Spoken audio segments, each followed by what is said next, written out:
tudo bem com vocês? Aqui é Jelson e hoje estamos no terceiro episódio da primeira temporada.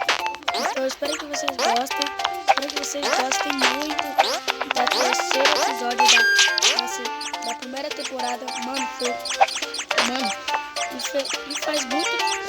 fez muito trabalho, porque o apoio que eu fiz para criar o meu canal foi do meu pai e da minha tia, que é a Jelson.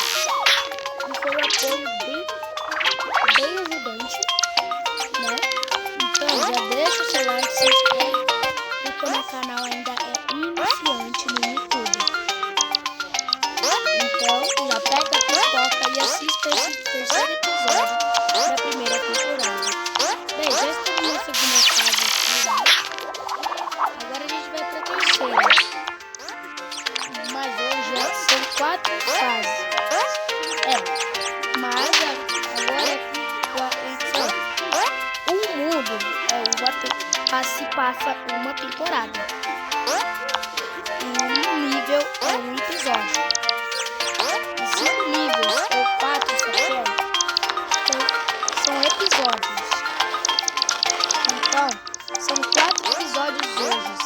E também vai ter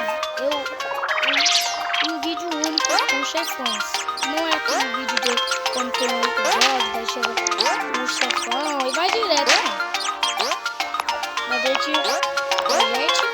só vai fazer um vídeo único com o chefão. Daí vai ser tudo organizado. Saca?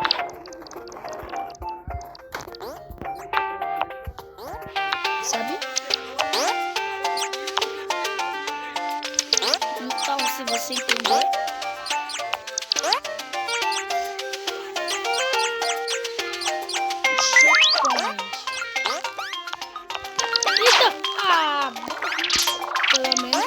pelo menos eu tenho checkpoint.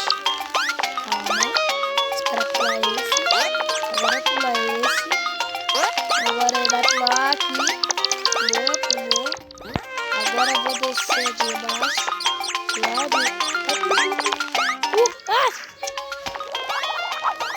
moleque,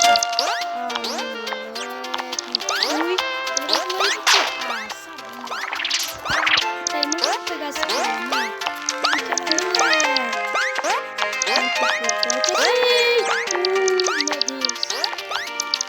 Vamos direto. Põe. Vamos ver quantas fases foram. Essa é a terceira. Então, Bom, espero que vocês tenham gostado desse vídeo. E até mais, porque isso é o boss. Então, tchau. Deixa o like, se inscreve.